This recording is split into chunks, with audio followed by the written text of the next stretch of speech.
Hello, True Health Seeker, and welcome to another exciting episode of the Learn True Health podcast. Today, we have an amazing doctor here to share about the hidden culprits that are eating away at our energy, at our mitochondria, at our hormone health, at our brain health.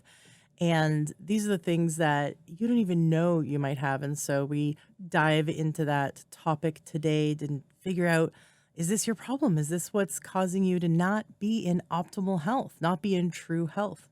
I want to let you know that many years ago, I suffered from chronic adrenal fatigue. I was exhausted all the time through my late 20s, which is a time when you're supposed to be some of the most vibrant years of your life.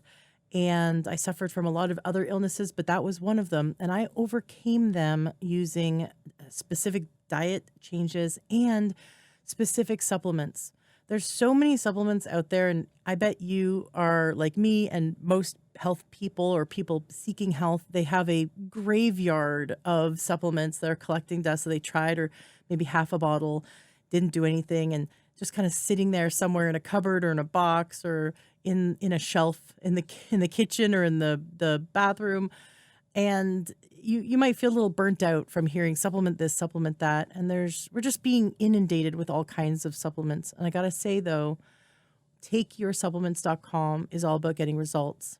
They have a money back guarantee, and they're the ones, that same product line that I've been using for, I think it's like close to 14 years now, thinking about it. And those are the same supplements that helped me to reverse polycystic ovarian syndrome, type 2 diabetes, and chronic adrenal fatigue. And the first thing I noticed within days of being on their liquid minerals, it's 77 trace minerals and elements in a liquid form. The first few days, I got my energy back so fast, I could not believe it. And I got my mental health back. I got my mental clarity back. I was able to just jump out of bed in the morning, which was not like me for many, many years. It took me hours to fully get the cobwebs out, right?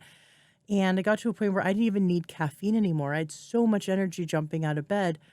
And this is because it was correcting the imbalance. It was correcting deficiencies. And a lot of people are walking around like on fumes. They're exhausted. And they don't realize, though, that even though they're eating well, they're not getting the minerals they need. So I highly recommend going to takeyoursupplements.com. That's takeyoursupplements.com. You get to speak for free to the most amazing health coach who's been doing this for so many years and been trained by amazing naturopathic physicians just like me. And that's Jennifer Saltzman, and she will help you to get on the right program for you based on your health score, based on your symptoms, based on what your body is saying it's deficient in, and get it within budget. So she helps you with that. And it's so worth trying. There's really no risk because there's a money back guarantee. So I highly recommend going to takeyoursupplements.com and including that as part of your healing journey. Enjoy today's episode. Welcome to the Learn True Health podcast. I'm your host, Ashley James. This is episode 566. I am so excited for today's guest. We have Evan Hirsch, formerly known as Doctor, and that's a fun conversation we'll have. He is known as the Energy MD, specializing in long COVID and chronic fatigue syndrome. That has a near and dear place to my heart because I did suffer from chronic adrenal fatigue, and I overcame it using holistic medicine, holistic lifestyle, and it was amazing, the transformation. And this was like 15 years ago. Remembering how bad I felt in the height of chronic adrenal fatigue, it was what was psychologically damaging was I looked fine from the outside, but I was suffering so deeply on the inside, and no one could see how much I was suffering, right? And I had doctors kind of saying, it's all in your head, and like, what matter with you? And, people just being like, you're just being lazy. And it's like, then the blood work finally came from a functional doctor, and she's like, you are the most exhausted person I've ever met. Like, if just looking at your blood work, I'm like, she's like, I am surprised you can walk in this office. I'm surprised you're standing. And I finally had that validation, like, oh my gosh, someone sees me. Hmm. and crying myself to sleep in my pillow almost every night, just praying for an answer and having these moments where I felt like I was dying. My heart would just start pounding and I would have these adrenaline dumps. I'd feel like I was dying, gasping. I was having like couldn't breathe enough. And I was in my 20s. You're supposed to have like fun in your 20s and be healthy and be vibrant and like pull all nighters and party with your friends. And meanwhile, I'm like lying in bed, gasping for air, crying in my pillow, like Hmm. just too exhausted to move. And and then I had to turn around, do a 180 and change my lifestyle and my diet and nutrition and everything. And I was able to overcome that. So knowing how people are when they're feeling that way and the fact that this is what you specialize in, you help people to overcome this. And then this long COVID component, like is that even still around? People are still suffering from that. And so many people are suffering from that and not even knowing that they're Right. suffering from that. So we're going to have such a cool conversation. I'm really excited you're here, Evan. And your website, of course, is myfatiguescore.com. Everyone can go and check it out. Really fun quiz that they could take, myfatiguescore.com. But I'd love for us to start by you telling us the story of no longer being called Dr. Evan Hirsch. You are no longer called that, but you did earn a medical degree and you have given up the life of drugs to help people, to actually help people. And isn't that weird? Like I bet you went into becoming a medical doctor to help people, only to realize that, like, being a drug dealer might not actually be helping people at the root. So that's my guess, but I'd love to hear it from you. I'd love to hear your story. So welcome to the show. Thanks so much for having me on, Ashley. Yeah, my story, I was already practicing functional medicine before I had my chronic fatigue syndrome that really sent me down this path.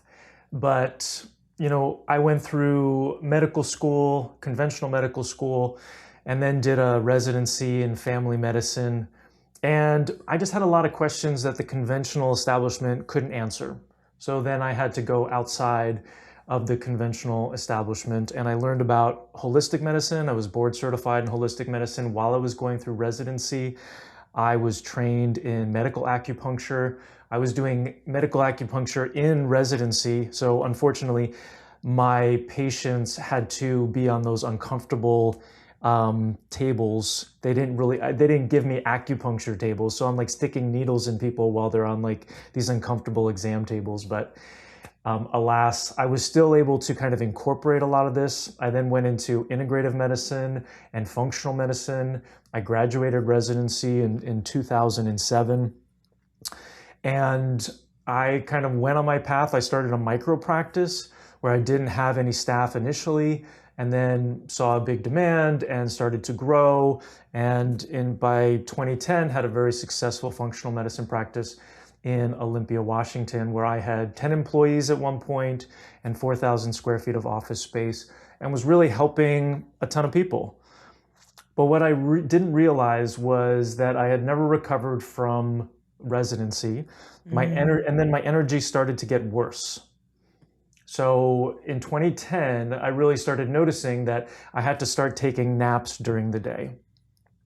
And I had a lot of shame around this because I was practicing functional medicine.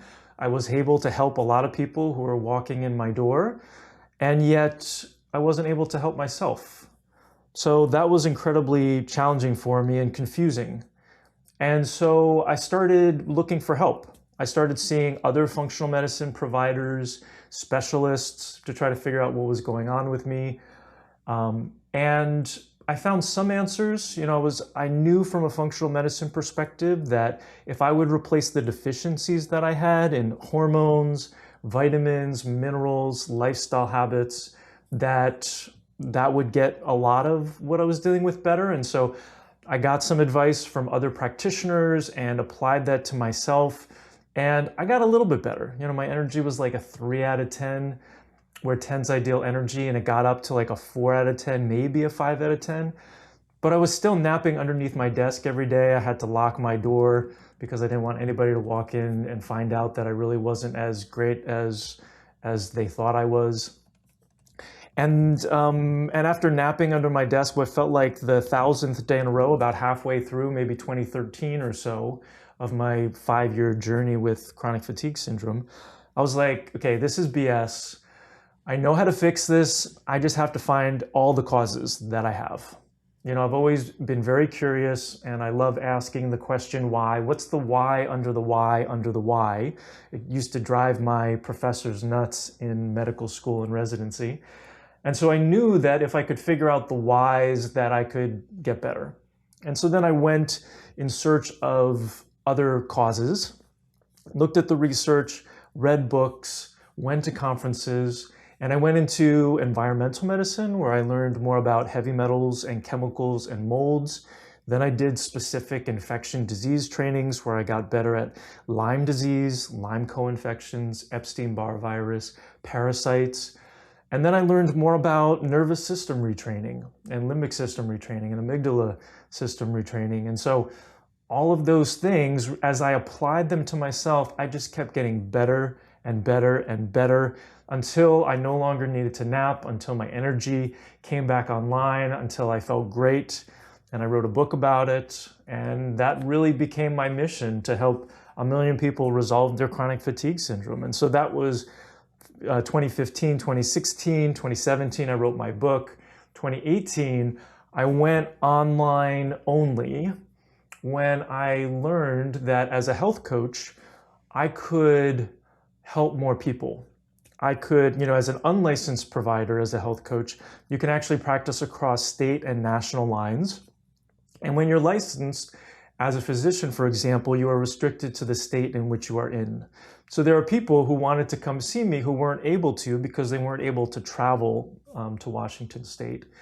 And when I realized that I no longer needed to prescribe, because I had such powerful natural tools, the light bulb went on, and I had met some chiropractors who were practicing online as health coaches.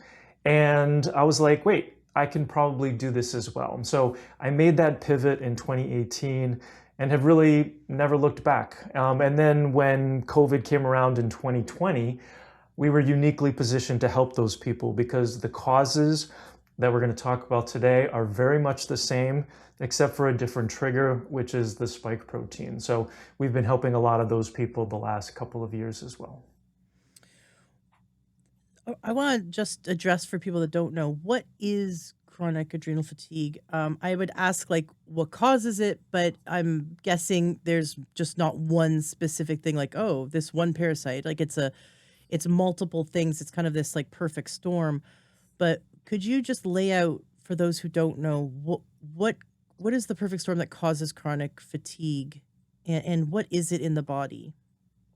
So I'll do a couple of different definitions here. So let's start first with chronic fatigue. So chronic fatigue is basically a tiredness that's not relieved by rest. So that means that if you are sleeping 7 to 9 hours a night and you are still tired, you're surviving on caffeinated drinks, you require naps during the day, you don't have the energy that you need to do your tasks during the day, you don't have the energy in the evening to go out with your spouse or friends or whatever, and on the weekends you just want to sleep all the time. That's kind of like chronic fatigue. There are other symptoms that go along with that: body pain, brain fog, sleep issues. Those are kind of the big ones. Post-exertional malaise, which means if you exert yourself and you feel worse, that's kind of like a hallmark. Now, in order for that to be diagnosable as chronic fatigue syndrome, you need to have a combination of a number of those. So you need to have this really profound exhaustion with the post-exertional malaise, brain fog or cognitive dysfunction, body pain, and sleep issues, and they have to have lasted for longer than 6 months. Now, adrenal fatigue, and I should say with chronic fatigue syndrome and chronic fatigue, there are a combination of about 30 different causes that people have that will contribute to somebody's symptoms. Generally, people will have a combination of about 20 of those 30 plus different causes. So when we're looking at adrenal fatigue, sometimes there's some confusion here because adrenal fatigue is the adrenal gland that sits on top of the kidneys, produces cortisol as well as some other hormones. Cortisol gives us our get up and go, helps us with our circadian rhythm, helps to decrease inflammation. And so when your adrenals are compromised, you're going to be tired. Any stressor that you have that is kind of accumulated in your life can contribute to adrenal fatigue, and because the adrenals manage stress. And so that can be mental, emotional, physical, spiritual, energetic, any sort of stressor, okay, since the adrenals are supposed to manage those. Now but adrenals are one component of those 30 plus different causes that contribute to chronic fatigue syndrome. So what's interesting is that the main underlying root causes of those 30 different causes are what I call the toxic five. This is a combination of heavy metals, chemicals, molds, infections, and nervous system dysfunction that build up in the body over time. And eventually there is a straw that breaks the camel's back, whether it's a viral illness like COVID, whether it's moving into a place that had mold, whether it's some sort of stressful event that is traumatic, whatever it is, that will be the trigger that ends up causing the symptoms that people have. Now, those toxic five are the causes of chronic fatigue syndrome, and they are also going to be the causes of adrenal fatigue. So I would say that everybody who has chronic fatigue syndrome has adrenal fatigue, but not everybody who has adrenal fatigue has chronic fatigue syndrome, just based off of the restrictive diagnosis. Got it. What was the fifth one you mentioned? Nervous system dysfunction or trauma. Oh, that makes sense. Yeah. What about lack of key nutrients, like depletion of trace minerals? Absolutely. So when I look at the causes, these 30 plus different causes, I divide them into two categories. The first category is deficiencies. Those are things that are not in the body that are supposed to be. These are things like hormones, the adrenals, the thyroid, sex hormones, the mitochondria. These are found in every cell in the body except for red blood cells, and they make 70 to 90% of our energy. Vitamins, minerals, lifestyle habits. So not enough water, not enough good food, or eating the wrong foods, not enough sleep, and not enough movement or the right dose of movement. Because there's a lot of people I work with who are very tired who can't do more movement. So we're always looking for like the Goldilocks dose of their movement, among other things. And then deficiencies in mindset, which kind of goes along with the nervous system dysfunction. So those are the deficiencies in the body, and that's kind of like where minerals and vitamins end up living. And then the other side are the toxins. And so that's the heavy metals, the chemicals, the molds, the infections, and the nervous system dysfunction. I also put electromagnetic fields in here, and then any structural abnormalities that come from concussions, motor vehicle accidents, etc.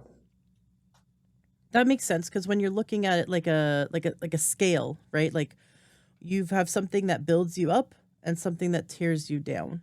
Right. And your deficiencies, all the things you listed they build you up, right? Like your mind. I love that you talked about mindset, because if you are constantly worrying, constantly thinking negative thoughts, constantly speaking negative, we can actually see it in blood work. You're tearing yourself down. Right. And we can see it in brain scans. You're shrinking good parts of your brain by worrying, and keeping your body in stress response, which shunts resources away from health and healing. So mindset's huge.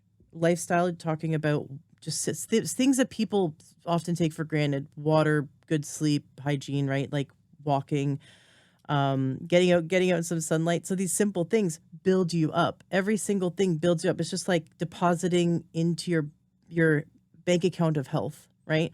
Right. So if you wanted to, I mean, bank accounts can hold an unlimited amount of money, so it's not finite. But our body is finite, right? The resources are finite. So if you imagine maybe your goal is to get to 1,000, right? 1,000 buckaroos or whatever, 1,000 health bucks in your bank account, and each thing you do every day puts one buckaroo, one health buckaroo in your health bank account, it might seem small, but every deposit builds you up. And then you've got, like you said, you've got these stressors, these toxins that are tearing you down, that are like taxes, and they're just we're overtaxing the body when we surround ourselves with environmental chemicals, or when we don't take care of the mold living in a moldy place, or when Mhm. we don't realize that we have um, exposure to EMFs, like sleeping right beside your modem and your cell phone, that can deplete you.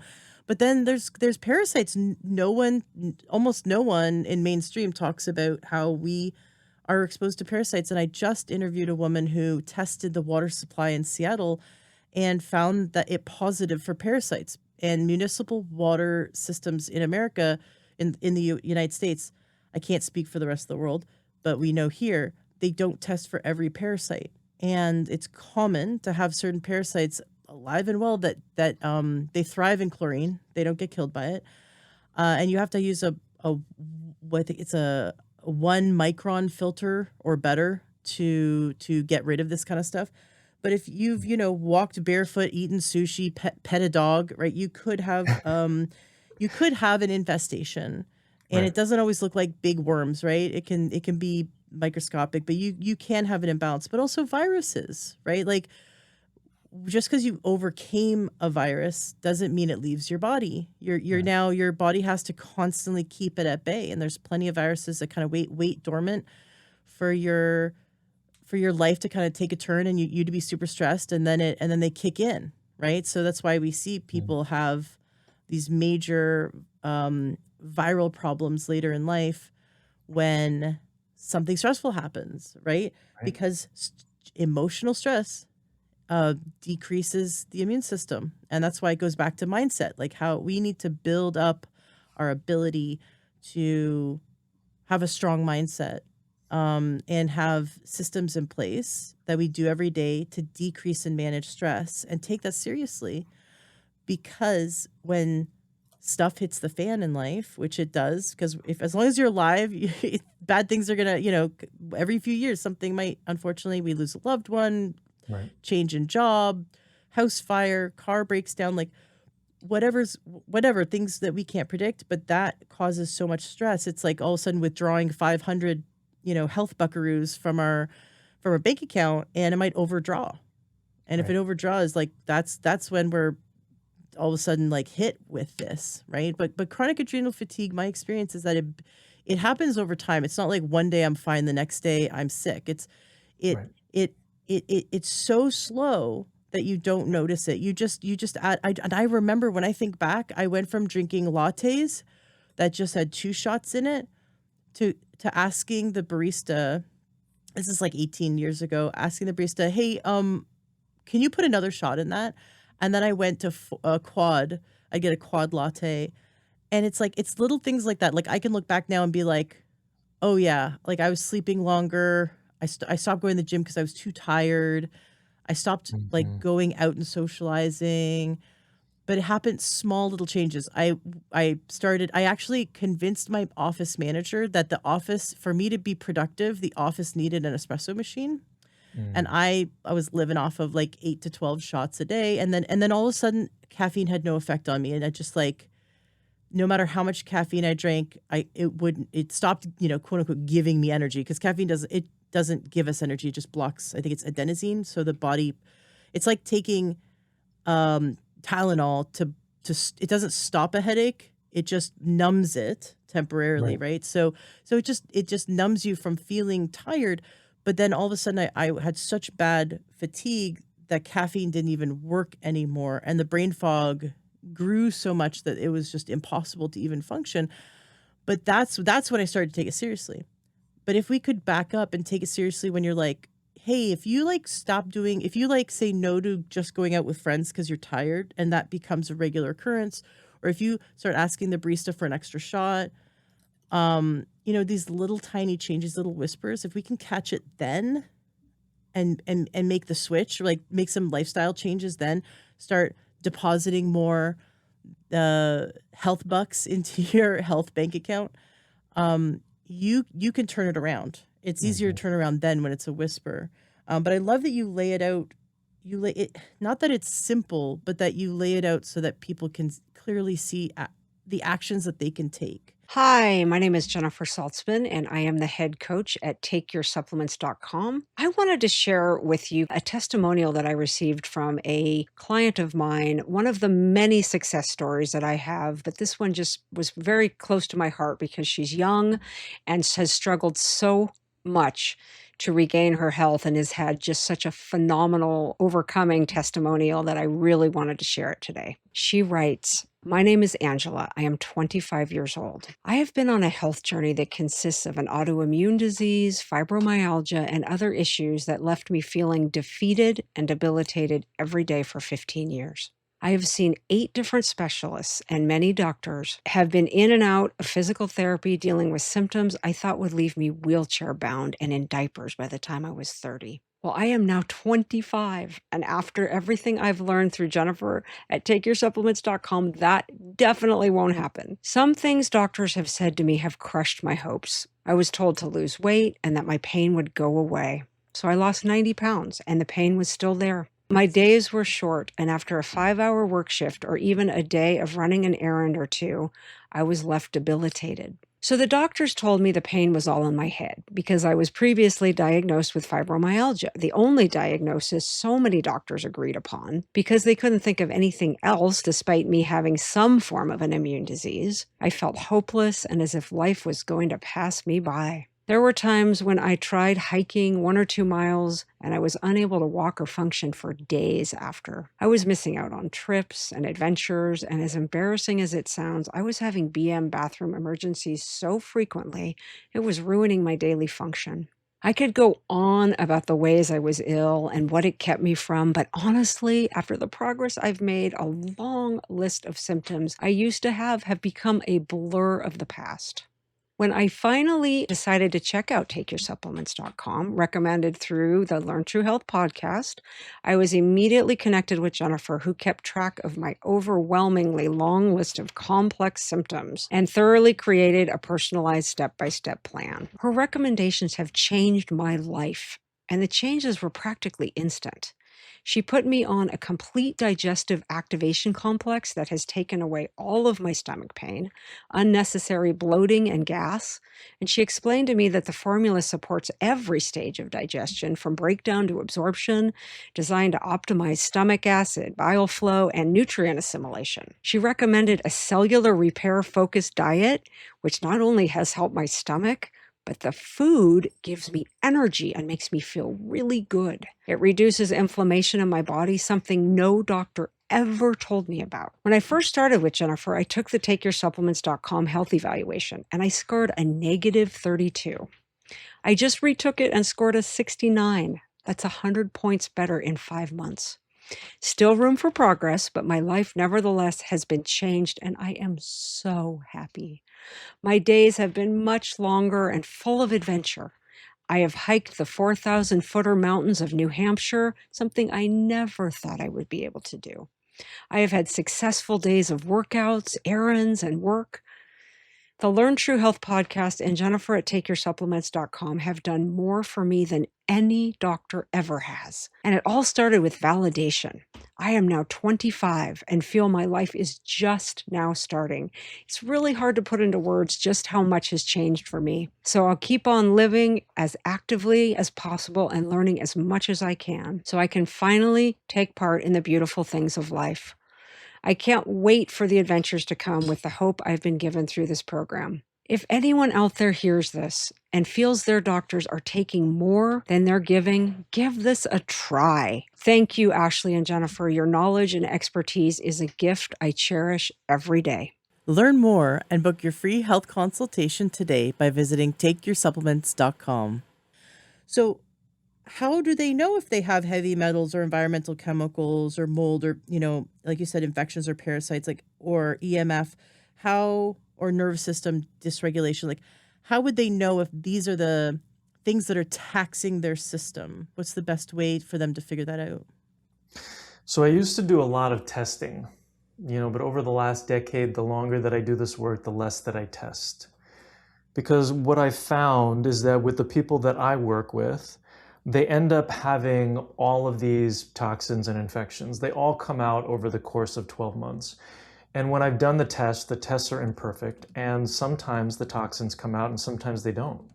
So there are some people, the urinary tests that oftentimes are really the best tests for assessing for heavy metals and chemicals and molds are really more of a test of excretion, like your body's ability to excrete these toxins. And so if, heavy metals don't show up and then you don't treat them because you're counting on the lab to give you accurate information, and then you're 12 months into a program with somebody and you're still not, all the way better or where you need to be, you have to start scratching your head and asking other questions. And so what I have found, and the people who come to see me, they feel like they've tried everything, they've optimized a lot of the deficiencies and their lifestyle habits, etc., and they're still not better. I have found that it saves a ton of time, energy, and money by just going through a process and addressing all of the toxic 5. Since they are 99% of all the underlying real root causes, I can make sure that the person emerges from my program without their symptoms as fast as possible by addressing all of those. Because part of it too is that they're all combined in what I call a toxic matrix. The heavy metals, the chemicals, the molds, the infections, they are feeding off of each other. And when you remove one, the other ones get released. So even if they don't show up on a laboratory test now, I would test people every 3 months. At 3 months, they may not show up, but then all of a sudden at 9 months and at 10 months, they got a waterfall of mold coming out of their bodies. It wasn't like all of a sudden they had some sort of new exposure to mold. It was just that then the body was ready to release it, or it was being released from this toxic matrix. So that's what I found the fastest way to get people better. But there are laboratory tests that you can do out there for heavy metals, chemicals, and molds. It's really urinary testing. For the infections, there's serology testing, which is looking at the immune system reaction to a particular infection. But once again, this counts on having an intact immune system. And when you have long COVID, chronic fatigue syndrome, fibromyalgia, symptoms like this where the immune system is dysfunctional, you are then asking a dysfunctional immune system to provide you with an accurate test result. And it just doesn't happen. And if somebody is doing a test, they are not going to treat you for an infection that doesn't show up on that test. So that's the immune system's response to the infection, what's called a serology test. And then there's a PCR test for infections, and this is looking at the DNA of the infection. Now, if the infection is, let's say, something that lives in the muscles, if you do a blood test, you're not going to find it. If it lives in the joints, you do a blood test, you're not going to find it. And so you'd either have to do a biopsy of the muscle in order to find that infection, or you just have to, go ahead and treat like I do. So that is the other challenge with the PCR testing. And so I've been fooled way too many times, and that has taught me a lot about this process and how it's better just to go through this detoxify and remove these toxins and infections at a rate that people can tolerate. That's really, really important, which is why we have a 4-step process and why step 3 is super duper important, so that you can get all this crap out of your body that is causing any sort of immune system dysfunction, that is triggering hyperreactivity to foods, food sensitivities, autoimmune disease that predisposes you to Alzheimer's and cancer. So all the toxic 5, they're also causes of diseases of longevity. Those have all been proven. If you look at the research on the toxic 5 that I'm mentioning, and you ask for its relationship to cancer and to Alzheimer's and autoimmunity, they are all causes. Because the immune system, its whole job is to remove this crap out of the body. And if it's not able to do so, it ends up causing inflammation, which is what causes our symptoms. It's trying to get this crap out by going into our cells and attacking different parts of the body where these toxins and infections live. And if it's not able to do so, then it ends up just causing this inflammation. So that's kind of the big picture around what I see. Where does mold live in the body? Mold can also live in almost every compartment in the body, but it does really love the nervous system. Ugh.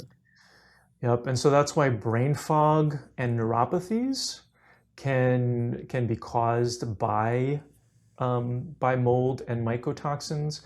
It's why the mitochondria, which makes 70 to 90% of our energy, like I said, can be damaged by mold as well as the other toxic five. So, that's why when people are living in a moldy environment, it's very hard for them to get out of bed. And it's this awful catch-22 because they actually need to be outside of the home, but then they're spending all their time in the home because they feel like crap. So they've got awful brain fog. They have awful fatigue. Oftentimes they've got numbness and tingling in the hands and feet or some other kind of neuropathy or nerve system dysfunction. And it's a major cause of the people that we see. And you had mentioned that as they go through a detox, as they go through helping the body to rid themselves of these things, that sometimes it's not immediate, but it takes a few months, and then all of a sudden the body's shedding the mold or killing the mold. Why why would that be? Why isn't it just starting to die off right away when you're doing the right herbs or the right medicines for removing type of infection? So when you're removing mold, you have to first make sure that you're not living in mold. So there is some testing that needs to be done there to make sure to assess whether or not there's mold spores and or mold toxins, otherwise known as mycotoxins, in the space in which you're living. If there are, then, or if that test comes back positive, then oftentimes there needs to be a mold inspector who comes in to do an assessment, and maybe there needs to be some remediation. That may sound overwhelming, but it can be quite simple utilizing a step-by-step process that we guide people through. But that's the first thing, is that it's very hard to get better when people are living in mold. And as an aside, there's really two tests that I want people to do, and we can kind of come back to them later. But one of them is to do that initial assessment called an EMA test for environmental mycotoxin and moldiness assay, to determine whether or not they're living in mold. That really is the best test that I found out there. So that's the first thing, is you can't be living in mold. The other thing then is you want to get the mold out of your body. And we do this with binders, we do this with transsulfuration pathway support in order to kind of bind it and then pull it out. But it takes 6 to 12 months to get it out of the body from the moment that you're no longer living in mold. So that's why our program is 12 months, because to Yeah. get rid of each of the toxic five, it takes 6 to 12 months for each of those to remove the Lyme and its co-infections out of the body, Epstein-Barr virus, parasites, heavy metals, chemicals, and the molds. So we do them all. We kind of add in one tincture at a time that's addressing each one of these, but eventually you're on all of them. So you're addressing all of them at the same time in order to make sure that you're getting better as fast as possible, and that you're addressing that whole toxic matrix that I talked about, where if you're addressing a certain infection and you're pulling that out, guess what? You're going to be releasing heavy metals and chemicals and molds that are bound to that infection as well. So you want to make sure that you have coverage on that also. And so for people who are just doing specific mold remediation protocols, oftentimes they feel worse because they're pulling out the mold and then they're releasing all the rest of the toxic five or toxic four, since the nervous system dysfunction operates differently. And so then they're reacting to this and then they feel worse, or they're basically re-exposing themselves to heavy metals. So they're being pulled out and then they go around and they float into a different part of the body and take up shop. So that's why I have found it to be so important to address all of them along the way. And it's slow and steady. We're increasing by like one drop of a tincture at a time, so we know when somebody's feeling worse exactly the reason why, and then we can support their detoxification, or what we call is a die-off or a Herxheimer reaction, so that we can make sure that it's as gentle as possible. And everybody wants to be better yesterday, and I totally get that. And I've also found that this is the fastest way to not move backwards. Slow and Nice. steady wins the race. The body likes small changes. Like invest the time of those 12 months, and you're going to look back and you're going to be amazed at how far you come. People don't realize that, we overestimate the amount that we can get done in a day, and we underestimate the amount we can get done in a year, right? But a year is a long time. And if you're taking a baby step every single day, once you get to that year mark, your life can be drastically different if you continue to, grow along the way and continue to move forward. Slow is smooth and smooth is fast. Yeah. That's what my son's piano teacher says, and it's so true. I'm the kind of person that wants to be like all or nothing, like go go go. But if Hmm. you know, jump in and do way too much of these herbs, for example, and then your body has this explosion, it kills too much of the infection too fast, then has this huge die off, then you feel absolutely horrible. You feel worse because your body's it's like dusting in a room with no windows open. Right now, you're being like you said, re-exposed to the toxins, and your body then has to deal with that. Your liver has to deal with that. It's then you have to take time off work, and you feel sick, and then you stop taking the medicine, and at the end of the Hmm. day, you didn't really get any further, right? You Right. didn't get you just you took a big leap forward, and then you ran 10 paces backwards, and so it's better to just have that patience of slow, steady, like $1 a day being deposited in your health bank account Mhm. is better than depositing $50 and then taking 75 out, right? So Right. it's better to just do slow and steady. And I love to track. It's such a great tool. I'm sure you do this too with your clients, but write down your symptoms. Write down every single symptom you have and make 3 columns. I have this in my book, Addicted to Wellness, shameless plug.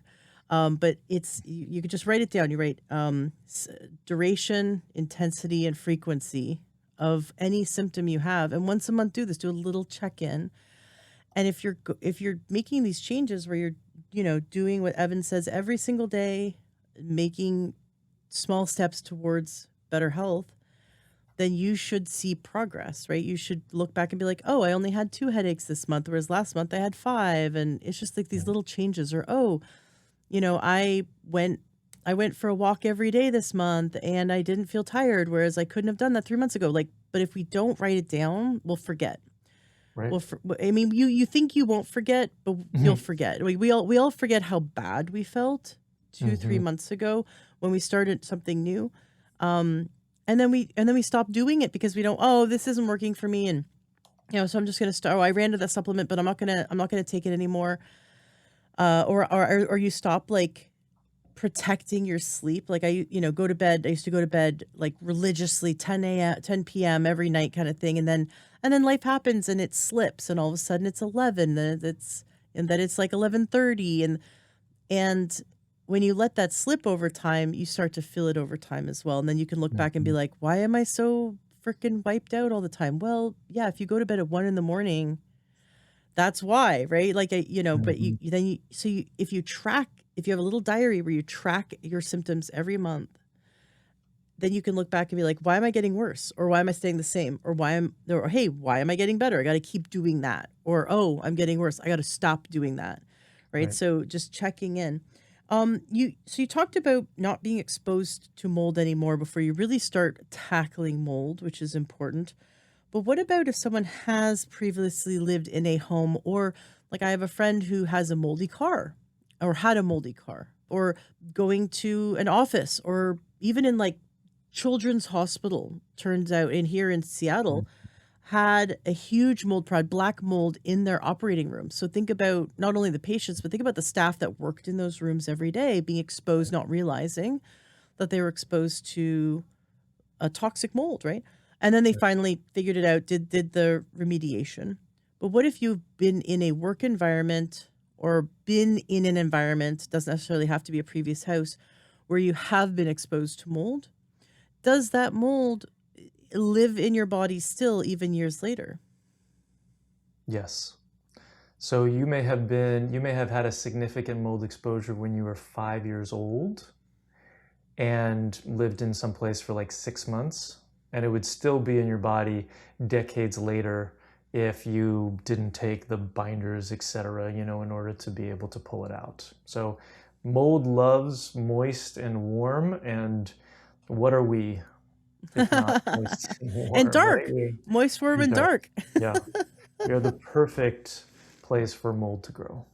So everyone then, I mean, it has to be everyone that has mold at some point, like at some extent, at some level in their body then, because we're all exposed to it at some point. Everyone's been in a musky basement, right? Right. Everyone's, somewhere in our old school, like went into the locker room and it smells musky. If it smells musky, that's mold, right? Like Right. everyone's had some form of exposure. But would you say that some people are healthier than others, that their bodies fight it off, that the mold doesn't take hold? Or no matter what, if you have been in a moldy environment, you 100% have mold at some level living in your inside you? Depends on the amount of time that you were exposed to the mold. But you're absolutely right. Half of all the buildings in the world have water damage, and most of those have mold, right? So we've all been exposed to mold to some level, but it's really the total body burden and the genetics associated with it. I have a chapter in my book entitled Why Men Don't Believe Their Wives When It Comes to Mold. And this is because most of the time it's women who are struggling with mold-related illness and men aren't.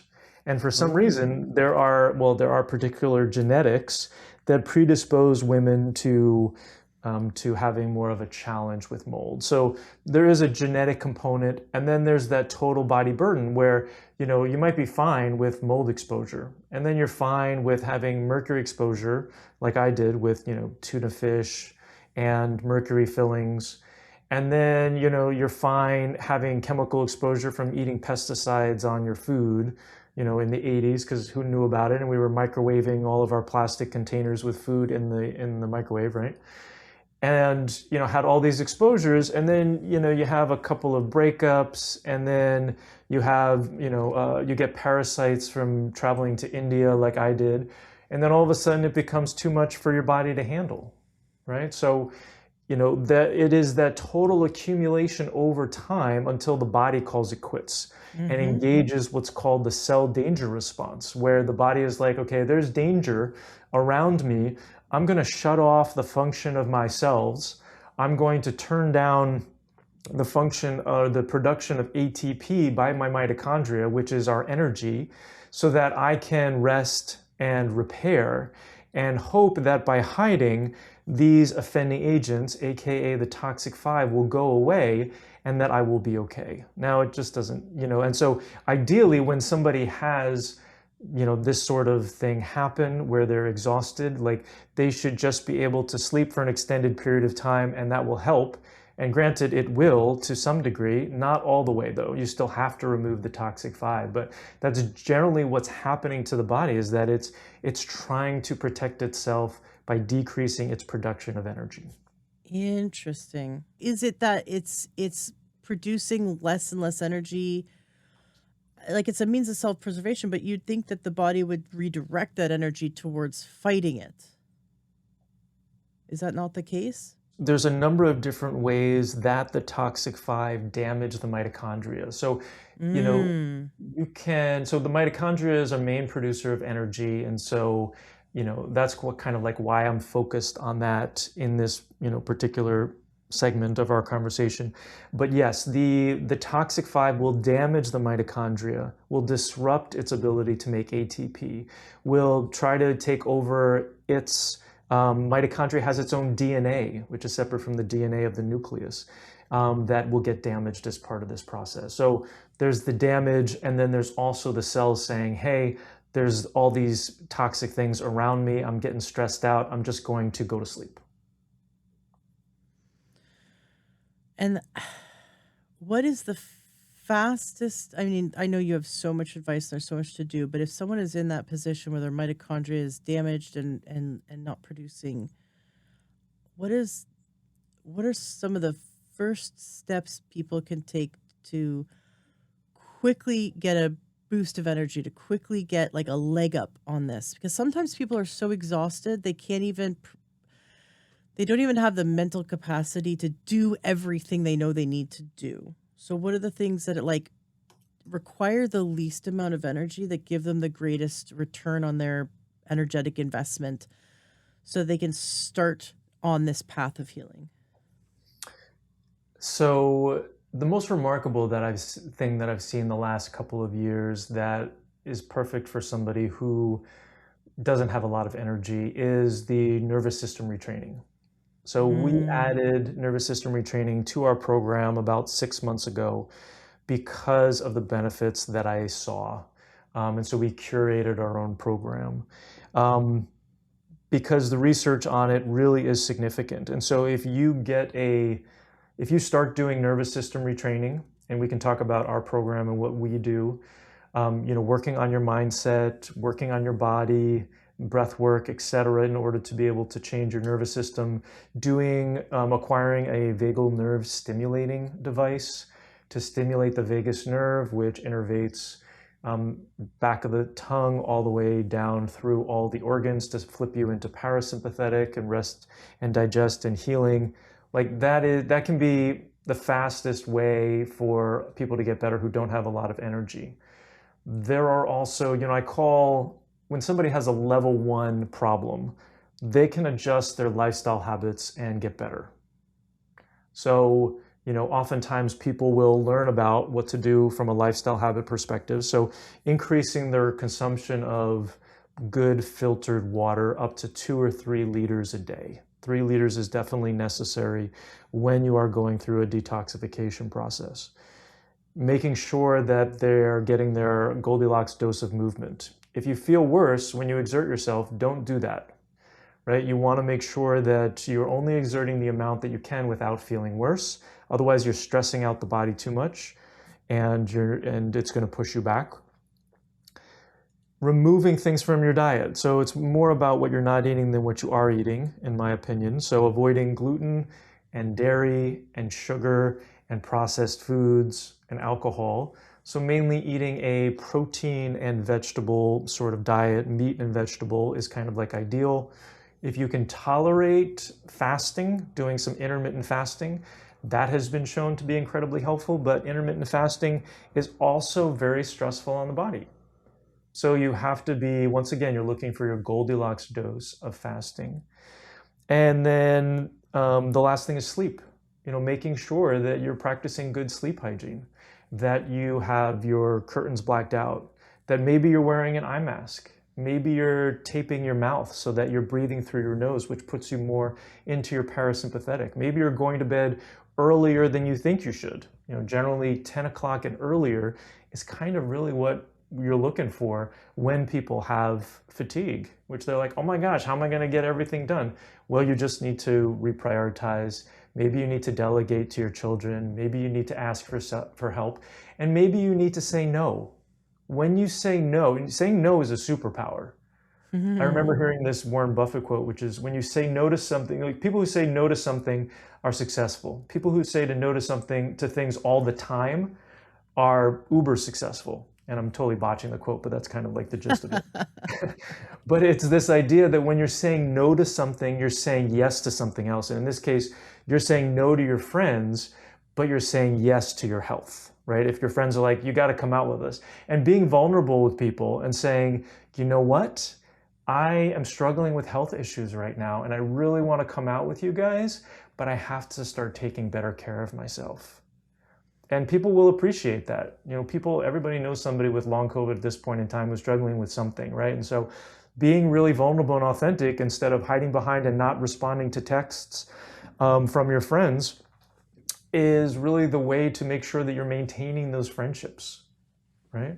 So those are what I consider to be it's a level 1 problem if you can fix your lifestyle habits and get better. Yeah. And then I've got a level 2 and a level 3 if you want me to go into those. Absolutely. Yeah. So, but everyone should start with level 1, right? Everyone should start with, because those are foundation things. Again, most of it's free. So we kind of just Right. don't think it's impactful, but adding even a little bit more water makes a significant difference. Dr. Molly Niedermeyer, I love this quote. She says a 5% reduction in hydration leads to a 25% reduction in energy production. So if you're Mhm. meant to drink 100 ounces a day and you only drink 95, over time, you are only 5% dehydrated. And that can lead to your mitochondria making a 25% less energy. Hydration is incredibly important because we're not camels. We don't store it anywhere. So if you imagine every cell, all 37.2 trillion cells in your body are like grapes or juicy grapes, right? They're filled with they're sacks of like, liquid, right? And Mhm. there's amazing processes happening in each cell. In fact, a cellular biologist once said there's more happening inside a single human cell than all of Manhattan. There's so many we're still barely scratching the surface of fully understanding the human body and everything going on, and every day we're learning new things about epigenetics and, genetics and all that. But all these processes are happening. And so imagine that juicy, like I said, it's like a grape, right? But imagine it's full of liquid, right? Like a water balloon. And now you don't drink enough water. And now maybe you do some sweating, or you drink alcohol the night before, or you like drink caffeine, which is dehydrates you, and you don't drink enough water. Mhm. And you say to yourself, "Well, I'm not thirsty," and that's the problem, is that we think thirst is an indicator of how much water we need, and by the time you're thirsty, you actually are already incredibly dehydrated. In fact, the first thing your body does to protect your brain and your heart and your kidneys and the major organs is it takes the water where? It takes it from the cells, right? Like your muscle cells. And it takes them and it starts to take the water out. And in fact, those cells can shrink like something by like 40%. So now they're raisins. And all Mhm. those wonderful processes like the protein synthesis and energy synthesis that were going on inside those cells can't happen efficiently because now the cell has shrunk and is now just like more thick, right? And not nice and viscous and full of wonderful liquid that it's supposed to be full of.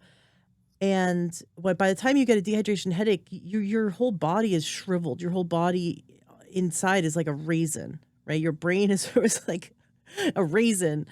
And this is why it's like you said, like 3 liters a day, but not all at once, right? Like two Right. cups, like two, like 16 ounces an hour from waking to dinner is my recommendation. Or you could say 8 ounces every half an hour, basically, but spread it out. Don't make it deluge.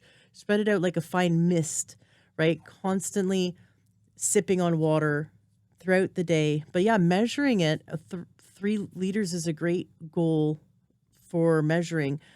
Um, Once you do that, though, it takes about 7 days to like fully like sort of reabsorb and unraisin ourselves.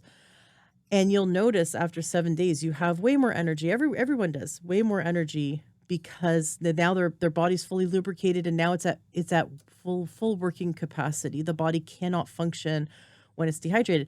But that one thing, that one little piece that you mentioned, right, dehydration, like Mhm. that is a problem. Most people are walking around chronically dehydrated and chronic sleep problems because they're not taking care of their sleep, and over toxic and undernutrified and exposed to, everything they're exposed to. We're walking around with all these points that you've mentioned, and and we take it for granted, right? Like where we just don't think it's important enough. But when we do that one little change, just like adding another quart or of water to your life, right? Or getting a travel water bottle and making not plastic, making sure you're filtering your water and getting it in you all the time. Um, that can be that can take you to a whole new level of health you never imagined, and it's something so simple and free, virtually free, that people think they have to spend a ton of money. People think they have to like, Mhm. you know what I mean? Like they have to like because their symptoms are so great and they're suffering so much. They think that it couldn't possibly be solved by adding more water. It's crazy, but we need to start there. We have to handle the foundation. You can't out supplement a bad diet or a bad lifestyle. You can't prescription drug your way out of dehydration, right? Right. Or like restless leg syndrome. That's caused a lot of times this dehydration, and then you got to bring in some key minerals, right? But that's most of the time it's that, and yet we're going to doctors and getting prescription drugs because we're not taking care of ourselves. So the foundation is literally just that. It's foundation. We have to do it. But yeah, I love that you've laid it out. So everyone should start with phase one, and if you get better, then that's great. That's all that you needed. You caught it. You caught it at an early stage. Right. So let's say you do all that. You feel somewhat better, but you're still tired. Okay, now phase two. So I'm excited to hear what's the next steps they take after they lay the foundation. So first, I want to comment on what you said. First off, that was an excellent explanation of dehydration, and I'm going to have you come on my podcast. No, I'd love to come on your podcast. That would be great. Dehydration. Yeah, that would be wonderful. Yeah, I'm very passionate about it, and I'm so proud. My son, who's almost 11, he's such a good water drinker, and he has friends that don't drink water, and the parents are always like, "Oh, you have to drink water." And I can even see it in the kids. Like, I can see it in their face. I can see it in how they're like tired, or they even these little, like these younger kids who have brain fog, they don't drink water. And the kids that do, like my son, always takes a water bottle with him everywhere he goes. He's so good at staying on top of his hydration. But we've been doing that since he was so young, that I'm really, really happy that I instilled this in him, because he has taken responsibility of his own hydration at such a young age. And there's a lot of things he still hasn't taken responsibility for. Like, you know what I mean? It's slow when you're a parent to like hand over executive function to your child. But this, I do not have to worry. I would never have to worry about my kid not drinking enough water. And it's so neat to do. And so just everyone needs to go back to the beginning when it comes to water, and just, count the ounces they drink, bring their water bottle with them, challenge themselves, do whatever they need to do. Like, even there's little water bottle counters you can get. Like, okay, because you drink it, then you got to fill it up again, but you have to count how many, if it's a 28-ounce water bottle, like how many of these are you going to drink today, right? So there's many ways that you can do it, but make it a game and hold yourself accountable. And also there's different environments. So if Monday through Friday you're at work and you're really good at going to the water fountain, or like, the water jug, whatever, to fill up your water. But then on the weekends, you find that you don't drink enough water because you're at home, right? So then you have to create routine around both environments, because your environment will change your routine. So are you on vacation? On vacation, we bring our water bottles. We actually bring a filter with us. So I'm not drinking I'm not drinking bottled water. I'm not drinking hotel water. I'm bringing an actual special filter. And so we stay on top of our hydration no matter what routine we're in, or if our routine is disrupted. So anyways, yes, I'm a big fan, and I know it's just one of your many like foundations, but it's one that people typically go, "Oh yeah, I drink enough," but then they don't take account. Like, I think everyone should audit how much water you drink. Challenge yourself. You think you drink enough water? I challenge you to count how many ounces you drink this week.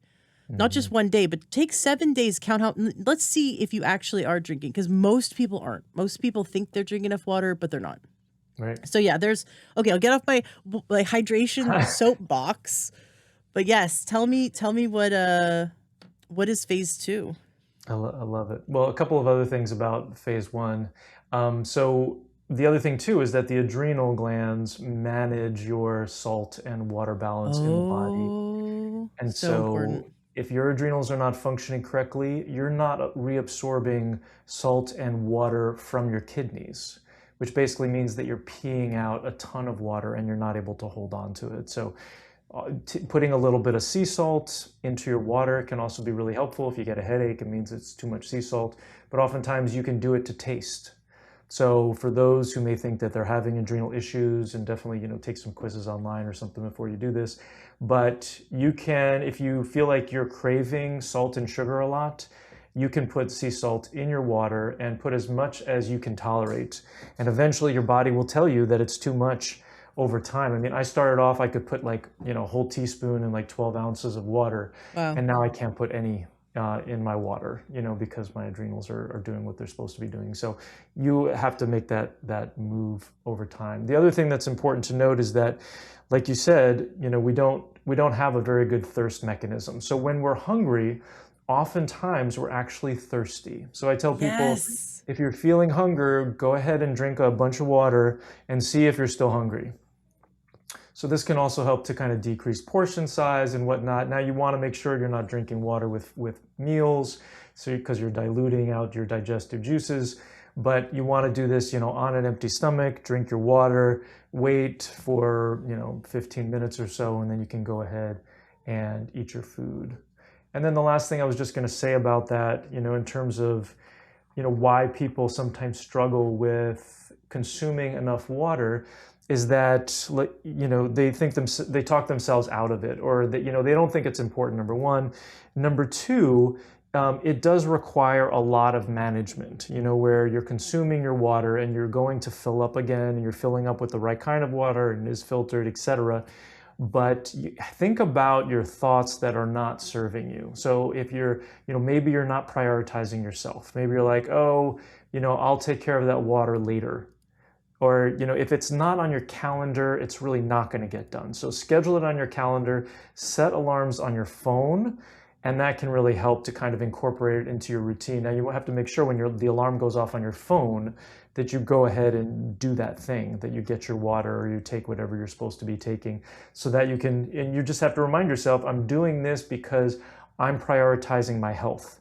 And you have to just keep coming back to, okay, if you're not feeling well and you are prioritizing your health, don't bullshit yourself about it. Okay, like, are you going to prioritize your health or not? And if you are, then put it above something else that's not serving you, or make sure that what does prioritization look like? If you're not putting it first or second or third or fourth or fifth, you're not going to get better. Okay, so just another reminder. Got it. Love it. All right. So once everyone's done phase one and you still feel like, you could use some help, what's phase two? So phase two is replacing the deficiencies. And so this is going to be going to a practitioner, a naturopath, a functional medicine doc, integrated medicine doc, holistic medicine doc, health coach, so who can give you the supplements that you need, or the support that you need, in order to optimize your adrenals, your thyroid, your sex hormones, your mitochondria, your vitamins, your minerals, your phytonutrients, etc. And so that's kind of the second step. Now, with me and my 4-step process, which is a little bit different than kind of how we're doing it here, the most important part of the process is removing the toxic 5, because they cause a majority, almost all of the deficiencies, except for the lifestyle habits. And so replacing those deficiencies, though, is a really important part of this process, because when you optimize your adrenals and your thyroid and your sex hormones and your mitochondria and your vitamins and minerals, you are going to decrease your inflammation, you're going to increase your energy, you're going to improve your mood, you're going to decrease your crashes, you're going to improve your circadian rhythm or your sleep-wake cycle. So there are so many advantages to optimizing them that it's really important to do. So if you do that and you optimize them and you're still not feeling better, that's when you have to go into level 3 or phase 3, where you need to remove the toxic 5. But so many people can be helped by addressing, phase 1 lifestyle habits, phase 2 replacing those deficiencies. So it's really a great place to get started. And those aren't really the people that we work with, because you can go and you can see, somebody else for those things, and then you can come see us if you're not better at that point. Hopefully you don't need our help and you can get better from doing those things, but if not, that's what we're here for. And then you said did you say there's a phase 3? So the phase 3 was addressing the toxic 5. Got it. And that's just over time, takes 12 months. Correct. Now the whole process, so when we go through our 4-step process, it takes at least 12 months for folks. Some people need 18, but the magic really happens around month 9 for people.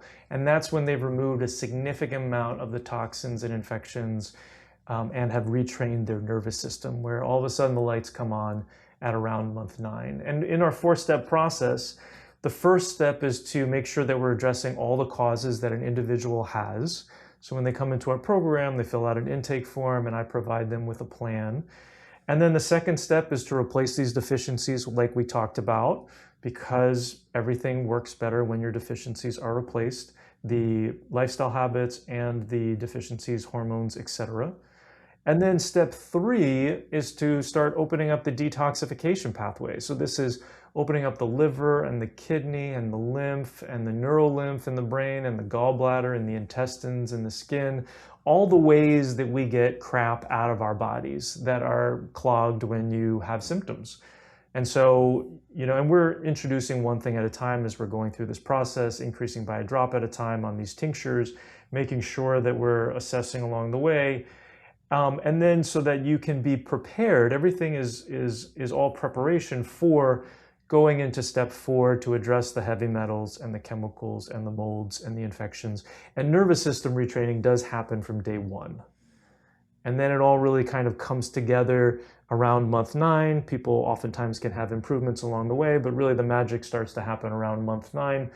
And then, at 12 months, people are 60 to 100% better. If they're 60% better, generally they're going to be a lot better, at 18 months, 6 months after that. So it really just depends. When you're addressing 99% of all the potential real root causes, the reality is that it's just a matter of time before you get all that crap out of your body, retrain your nervous system, and then the body is able to heal itself because it no longer has these barriers.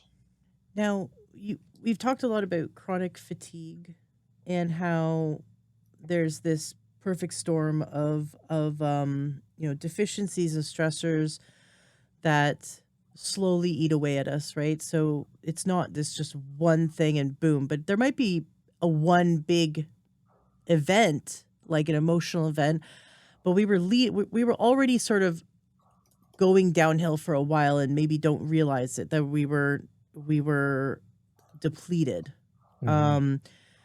But with long haul, people who are suffering from it now, people who were perfectly healthy right before it happened, and their bodies now struggling with continuing to fight a chronic infection. I want to know what what are the similarities and what are the differences between your typical chronic fatigue patient or person and someone who's suffering from long COVID? So I'll start off with a definition. So long COVID is persistent symptoms that happen after you have spike protein exposure. And so that can be from the virus or, other ways that we're not going to talk about on here just because of censorship and whatnot. Oh, you So, mean the thing that they put in their arm? right, exactly. Yeah. Yeah, so those can be triggers where the spike protein is introduced in the body and then it starts, causing symptoms. It bypasses the immune system because the immune system is often left field dealing with the toxic 5, allows the spike protein to kind of get in the body. So there is this predisposition where you already have the toxic 5. The 36% of everybody who ends up getting COVID, who ends up with persistent symptoms of COVID, are those who have the toxic 5 in significant amounts that distract the immune system and allow the spike protein to come in and kind of take hold in the body. Now, coming back to the definition, so you have some sort of exposure to the spike protein since 2020, and then those symptoms persist after you feel like you've had a viral illness, and then like symptoms persist where you can have over 250 different symptoms, but mainly you can have the loss of smell and taste, which is something that's really more unique to long COVID. You can have the chronic fatigue, the brain fog, the body pain, the sleep issues, which are kind of more congruent with the chronic fatigue syndrome. And by definition, you need to have those for 2 months or longer, which is different than chronic fatigue syndrome, which is 6 months or longer. So any symptom you have after having exposure to spike protein that lasts for longer than 2 months is considered to be long COVID or PASC, post-acute sequelae to SARS-CoV-2. And so that's kind of the definition. Now, your symptoms may come and go, where let's say you feel like you've gotten over being sick, and then you go out and you exercise, and then all of a sudden the symptoms come back because you weren't really done. Or maybe you're fine for a couple of months, and then all of a sudden you get some sort of weird symptom like 6 months after you had spike protein exposure. So there is a little bit of unpredictability of that sort of chronology that ends up happening. But in general, there's going to be some sort of, if you look back at the chronology, I was fine until, I had this sort of spike protein event. Mm-hmm. And there are, to answer your other question, a lot of people say, well, I guess I was dealing with this small thing. Maybe I had a little bit of low thyroid, and so there's usually a little bit of that. But there are some people who are like, I felt totally fine, didn't have any issues at all, and I was training for a marathon. And then all of a sudden, this is why we're seeing more younger people get long COVID than get chronic fatigue syndrome. And then all of a sudden, I end up with these symptoms, and a lot of it is like their mitochondria was just starting to recover. The spike protein had gotten into the mitochondria and taken over the DNA production, and then all of a sudden you turn on the mitochondria. You're training for a marathon, you go for a 3-mile run, and you've just asked your mitochondria to produce a ton of ATP. What ends up happening is it just produces a ton of virus, because the way viruses work is they come into the cell, they infect the cell, they take over the production of the cell, and then they replicate themselves. And so if you supersize that sort of process, then all of a sudden you're supersizing the viral illness, and then it explodes out of the cell, infects a whole bunch of other cells, and then you're kind of overwhelmed by it and you end up in bed. So, there's all sorts of different pictures that people see. Sometimes it's harder for them to kind of see that correlation, but 9 times out of 10, if they've gotten worse since 2020, there is some sort of COVID component when I talk to them. When people, like you said, 250 symptoms, I can't even imagine how many people are walking around with long haul COVID and don't know it. Right. Well, let's look at the stats. So if there's 8 billion people on the planet, and about 70 to 80% of all of those people have presumably had COVID, and the stats are that 20 to 40%, I use 36% because that's the latest studies, but somewhere between 20 and 40% of everybody who gets COVID ends up with persistent symptoms. You're talking about 1 billion people on the planet. Mm-hmm. And the stats are that it's costing the US $1 trillion right now, annually, in terms of the care and the fact that these people aren't able to show up to work, and disability and all that sort of stuff. So it's becoming a major problem, and it still is a major problem. And so, one of the things that you can do in terms of prevention is go back to, that level 1, phase 1 stuff that you can do. Start taking care of your lifestyle habits, because that can totally help to detoxify you naturally and free up the immune system, so that you can you really want a strong reaction when you get a virus. Like, you want to get a fever and chills and sweats and runny nose and all this sort of stuff. You want to, because that's the body getting the crap out of getting the virus out of your body, right? There's studies to show that the less symptoms you have when you have a virus, the more likely you are to have long COVID. And that's because the immune system's often left field. It's not doing its job of providing that major boundary, that wall of prevention, and kind of like trying to kick out that virus. It's off distracted, and then the virus comes in the body, takes up residence, and wherever it takes up residence determines the symptoms that you have. So if it gets into the muscles, all of a sudden you have muscle pain, muscle cramps. If it gets into the nerves, you can get that brain fog, or you can get the loss in smell and taste, or some other neuropathy where the nerves aren't working quite right. So really important to make sure that your immune system is functioning well. One of the best ways of doing that is focusing on your lifestyle habits. It's free. Exactly.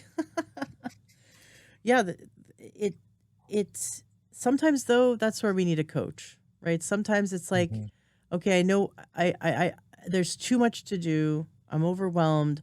I've tried to stick to routine, but I can't. People, it's good to just like have a little come to Jesus talk with yourself. Have a little like, it's not about guilt or shame. And you know what? Guilt and shame lowers our immune response. And so just cut that out. It's just like, what's so? Maybe get a pen and a piece of paper and sit down and write out, like, what is everything you're really good at doing? Like I'm really good at hydration, and sometimes I forget, like, hey, I'm good at stuff. Write down, what are you doing well? What are you doing well for your health right now? Because sometimes we forget, like, no, I'm really good at eating 3 servings of vegetables and fruit or whatever. Like, I'm really good at, Mhm. what are you really good at? I'm really good at protecting my sleep. I'm really good at making sure I get up and move my body. I don't sit too long. Like, what you're really good at, write it down and acknowledge it. You are doing something. Everyone's doing something that they're good at. Remember, I'm really good at stress management. I'm really good at setting boundaries, saying no, right? What are you Mhm. good at? And what do you want to work on? So that's the other column. What am I not good at yet? I'm going to get good at this, right? And it's like it's just now what do I need to do to get there? There's this gap of where I am now and where I want to be. And it's not about guilt or shame, but what Mhm. kind of systems do you need to put in place? What kind of habits do you want to put in place? And sometimes we're so overwhelmed and we have so much brain fog. Well, we need someone to hold our hand and just tell us what to do until we get a leg up. And that's where, hiring a coach comes in, right? That's why I love that. That's you switch to coaching. You have a medical degree. You did functional medicine. You worked as a doctor. But what you've seen that allows you to help even more people is when you sit with them and you coach them and you Mhm. see where you are now, you acknowledge where they are now, you see where they want to be, you help build goals with them, and then you give them the tools to help them get there.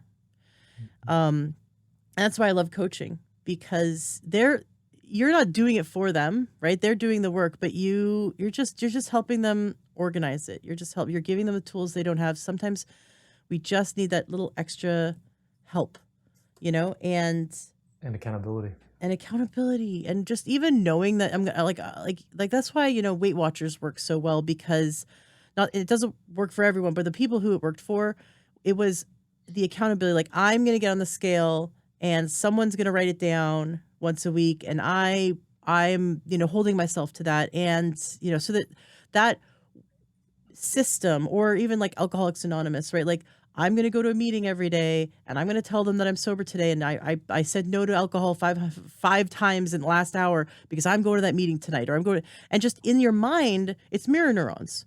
When you have accountability, when you're surrounding yourself with people that have the same goals, right? Your brain is more aligned with the goal itself and not the sabotage and not, the old patterns. Mhm.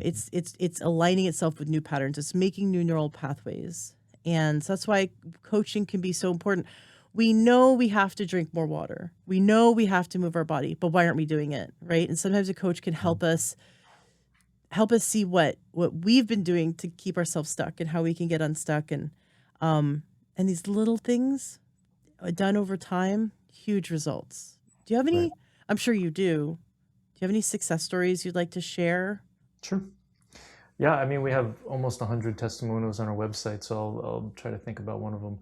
Um, so let's take Jane, for example. So she is 55 years old, working professional, has a big job, and her energy started flagging about 10 years before she came to see me. She ended up with a diagnosis of chronic fatigue syndrome and fibromyalgia and started getting sensitive to a lot of different things. Started to having to modify her diet, went and saw functional medicine, and they made some recommendations on some new, replacing some of the deficiencies, and that ended up helping kind of level her out a little bit. Her energy went from a 4 out of 10 to a 5 out of 10. If 10 is ideal, she had less crashes, she felt a little bit better, but then she plateaued. And she plateaued for a good 6 months before she was like, you know what, I have to move on. This practitioner is not for me. They were great for what I needed at the time, but now I need to continue to move on because I need to, sometimes you have to kiss a lot of princes or a lot of frogs in order to meet a prince, right?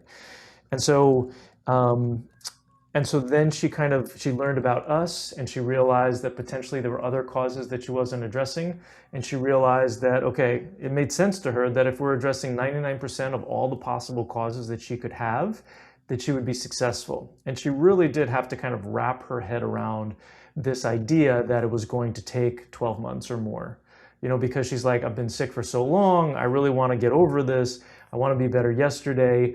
But it made sense to her that the body likes small changes, and the body really needed to kind of go through this process. And so she joined the program, she filled out her intake form, she got her plan, she started working through, we provide people with a Google spreadsheet for their supplements, and they're introducing one at a time. And she was fine as she was moving through step 2 and kind of like optimizing her deficiencies. She really responded well to our subjective thyroid ramp up. And so this is basically increasing thyroid by a little bit. We're using natural thyroid products, but increasing it by a little bit every 2 weeks until you get up to somebody's optimal dose. This saves a lot of time because you don't have to change your thyroid and then watch it for 2 months and then repeat the test, wait a couple weeks to get it back, and then make another change. Also knowing that the thyroid lab testing is imperfect. If the adrenals are off, the thyroid is going to look falsely elevated. It's going to look too good. So that's why I've realized that I can save a lot of people time and energy and optimize their thyroid by ramping them up to their ideal dose. Your body will know when it's got too much thyroid, and then we kind of back off and they live there, because everything works better when thyroid is optimized. Cholesterol comes down, blood pressure comes down, inflammation comes down. But I digress. So she was having that experience. She had some palpitations when we got up too high, and then we decreased a little bit, and she got to her optimal dose of thyroid. She then kind of continued to work through the process. She added in the tinctures and she noticed about a little bit of an improvement at that point. So she was about a 6 out of 10 on her energy, had less crashes, a little bit more brain function. And when she had come with, all the chronic fatigue syndrome, the body pain, etc., she had that fibromyalgia diagnosis. So then in step 3, we're opening up the detox pathways, and she worked up to full dose, didn't really notice anything. But then when she got into step 4, then she started to get some die-off. So we started addressing with the tinctures for heavy metals and chemicals, and she was fine on 1 drop, 2 drops, 3 drops, but then she got up to 4 drops, and then all of a sudden she started to feel worse. She got headache, her fatigue was a little bit worse. So at this point we pivot back, we don't ramp up on that. Let's go back into step 3. Let's increase your die-off support to open up kind of the livers, some of the tinctures we have in there. And then that allowed her, so we increased her dose of a particular supplement in step 3, and then she was able to pivot back into step 4 and continue the ramp up of that. So essentially the step 3 is like the bottom of this funnel where you're dumping all this crap from step 4 into this funnel, and the bottom of the funnel really needs to be open so that the amount that you're dumping into the funnel is equal to the amount that's kind of getting out of the funnel. So the amount that you're basically dumping into your detox pathways is equal to the amount you're getting out of the body, right? So you need that ratio to be functioning correctly in order to be able to continue to move through the process without feeling worse. And we call this the die-off dance, like going back and forth, pausing what you're doing in step 4, going back to step 3, and then increasing your die-off support. And I tell people when they join the program, they're going to pivot probably 50 times over the next 12 months as they move through the process. And that's one of the ways that we personalize the program. There's your initial intake and your initial plan, which is personalized. And then there is your response to treatment all along the way that gets personalized. And we guarantee response to any questions that people have in 2 business days, so that they're not waiting weeks to months to kind of get in to see us. I've really tried to optimize the speed at which people get better. And so providing support in different ways with one-on-ones, with group calls, and with an online community to help people get the support that they need at the moment they need it in order to have that accountability and in order to be able to pivot and keep moving forward. So she continued this die-off dance as she worked through not just the heavy metals and chemicals, but also the molds. She did have to do some mold remediation. She got some air filters. She did some fogging, had to take down a couple of walls. I think it cost her maybe about $10,000. But she was able to fix that up, and then the environment was good. So she was no longer getting exposed to by her home. And then as we address so that's the molds, and then going into the infections And she did feel worse since 2020, and so we did start to address the COVID as part of the issue. As we were ramping up on the tinctures, much like with what we were doing with the heavy metals and chemicals, she did start to feel worse. And so then we had to pause that, increase the die-off support, come back, and then proceed.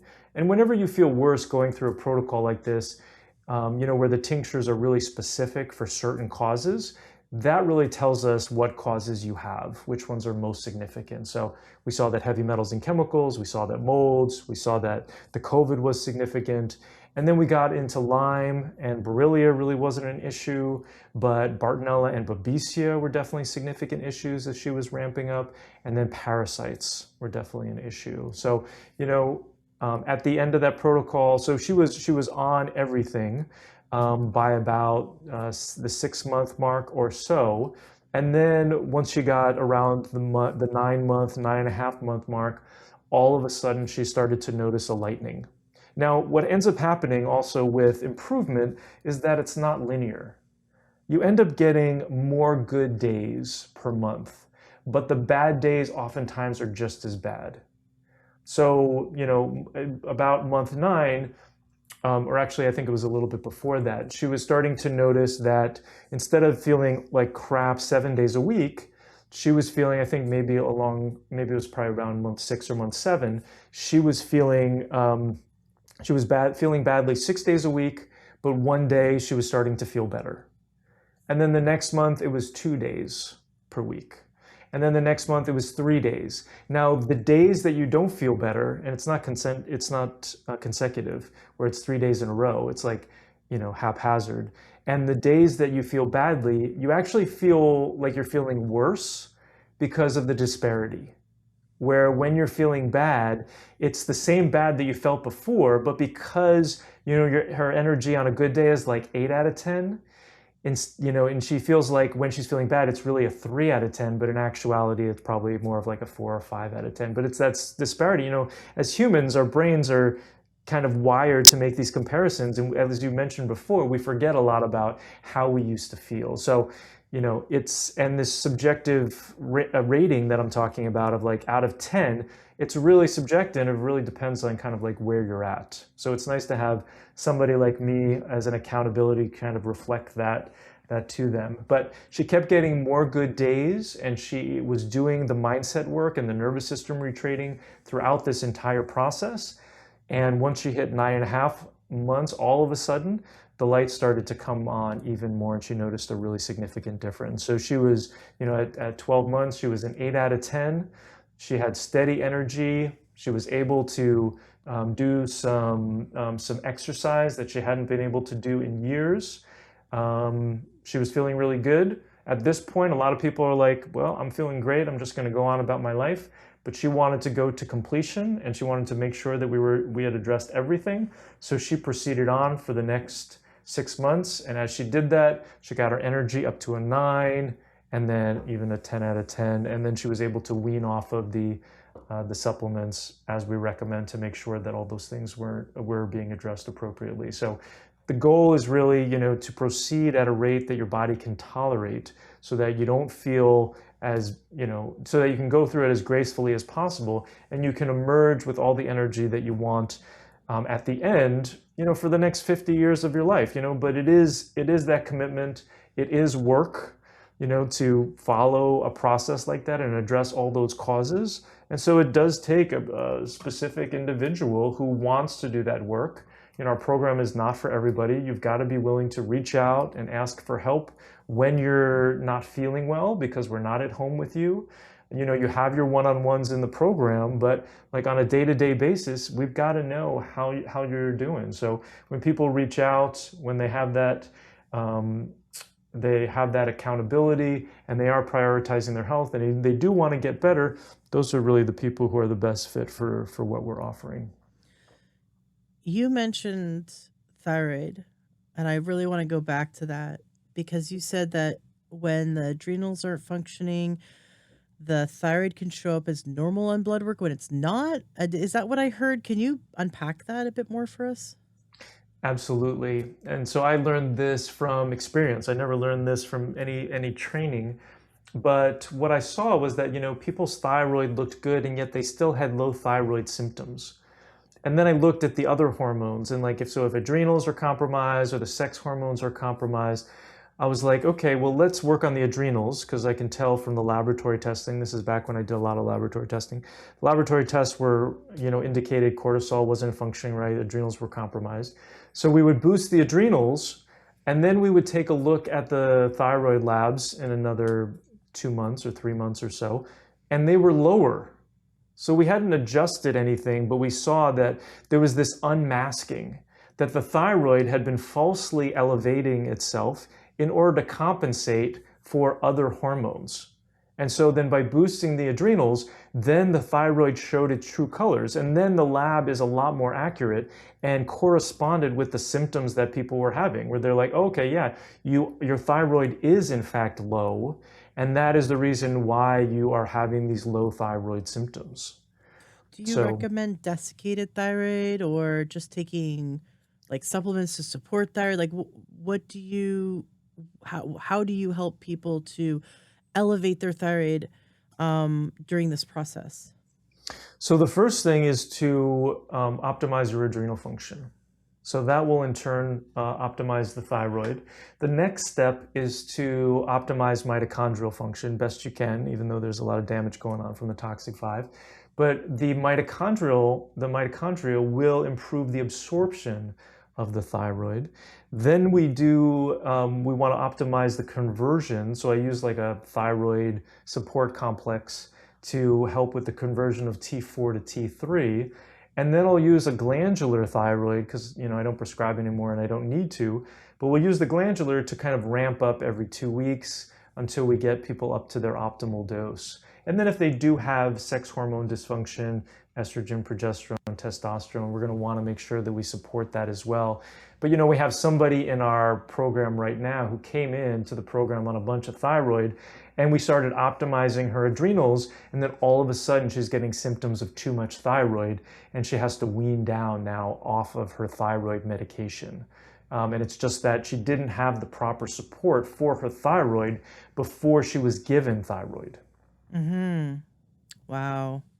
Wow. That's really interesting. And just that take everything that you just said, right? The last over an hour and compare that to if someone walks into just some regular clinic, seeing an MD, sitting down with them for maybe 15 minutes, seeing the intake nurse, take their vitals, and they have about 15 minutes to tell them what they're experiencing. They don't even get to go through all their symptoms.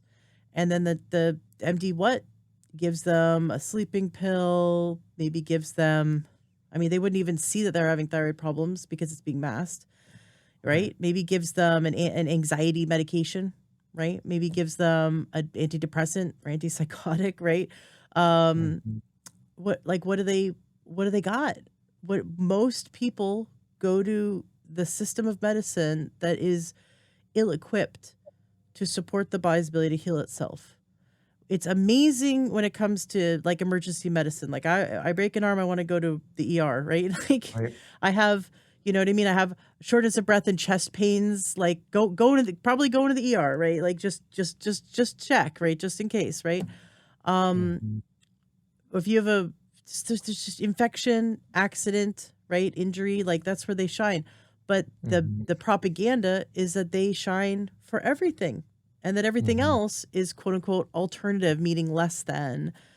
Um, and that's my biggest goal with my podcast is that people get that distinction that we have been as a society brainwashed to believe that drug-based medicine is the superior and only thing we should be looking at. But everything you've shared is like, this is how we take our health back. This is us advocating for ourselves. This is how we support the body's ability to heal itself. The body's constantly trying to heal itself. Mhm. The body is miraculous, amazing. We have this God-given ability to heal, and we need to kind of get it of our own way. But first, we have to even see. It's like we're just waking up out of the matrix. We have to see it, see that simple daily habit changes will rebuild us. There's not one drug on the market that's going to correct what depletion, deficiency, and toxicity has wreaked on our body, right? Like Right. there is no quick fix. But like you said, 12 months is not that long. It's a blink of an eye. Think about Right. just what was happening in your life a year ago. I'm like, that could have been yesterday. That's crazy. Mhm. But Mhm. 365 little days can lead you to such amazing changes in your life, but it does take that just one foot in front of the other, baby steps. It can get overwhelming, especially if we have brain fog, especially if we're suffering from long haul, Right. or we feel like all of a sudden we just broke, right? And now we're just so exhausted, right? Like that. Talking about all these changes sounds too overwhelming. So just Right. take one step at a time. I recommend going to myfatiguestore.com, right? Or score, sorry, myfatiguescore.com. Now you got to go buy myfatiguestore.com. Okay, that's that's what you need. That's you're going to be like your pharmacy. Um Right. so myfatiguescore.com, which is Evan's a website where you can score your fatigue and get some great information from him, get on his email list. And the homework that you have today, right? Start checking off those little things in that phase one, right? Walking, going to bed a little bit earlier, drinking a little bit more, get in more vegetables, crowd out that wheat and alcohol and sugar. I recommend trying like a 30-day. When I say fast, I don't mean like not eating at all, but a fast from sugar, alcohol, processed food, like flours, right? Any food that has flour in it. The Mhm. problem when people go gluten free is they just start eating all the gluten free products. That's not healthy. That's not healthy either. And Mhm. eating whole foods, right? Real single ingredient whole foods. But choose one thing a day to change and run with that habit. Evan, would you like to give the listeners some homework? I know we kind of just talked on it, but what's like some really good homework that they could do today, starting now?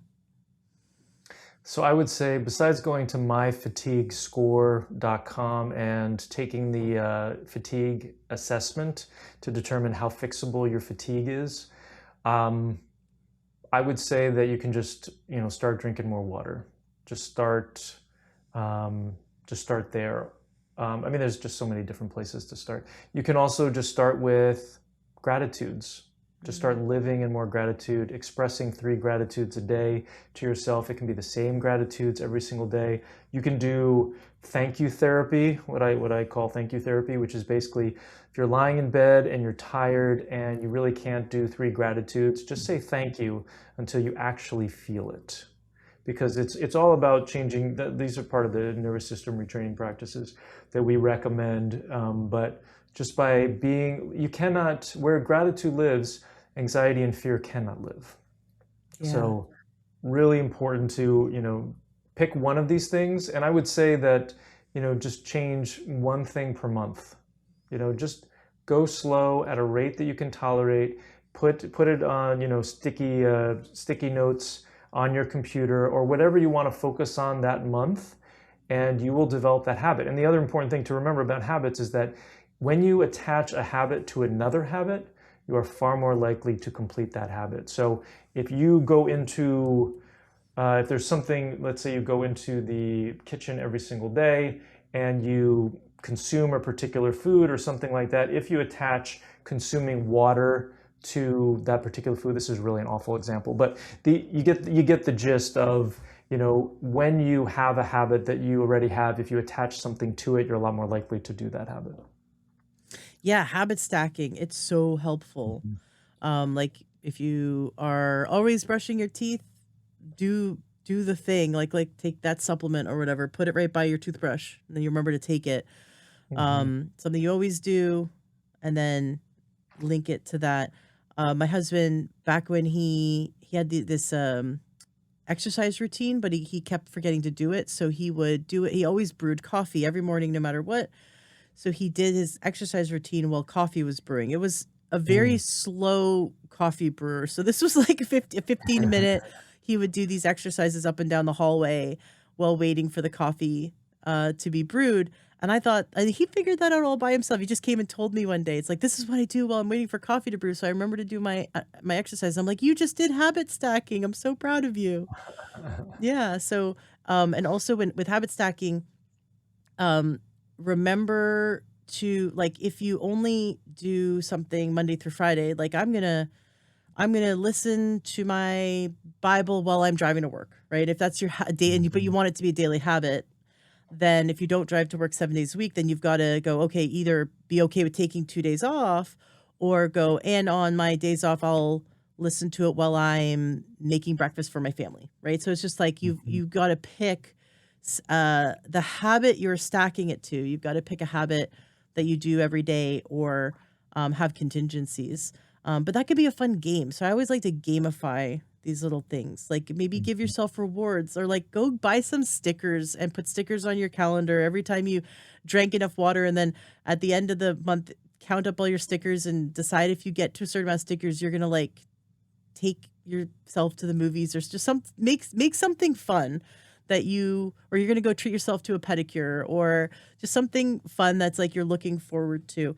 um my I have a family member who lost a lot of weight by doing it, and I'm so impressed by her. But she wrote everything, every single thing she put in her mouth down, and then and that, so it was like her little accountability. But it became a habit to write everything down, and then she would ask herself, do I really want to eat this? Do I really want to write this down? Do I really want to, put this in my body? And like, she started to not eat cookies anymore because she didn't want to have to write down how many cookies she ate, because she was really being serious about it. Now I might not, I might have just like omitted that, you know what I mean? Or like some people would not necessarily write it down, but she was committed to writing absolutely everything she wrote down, everything she ate, she'd write it down.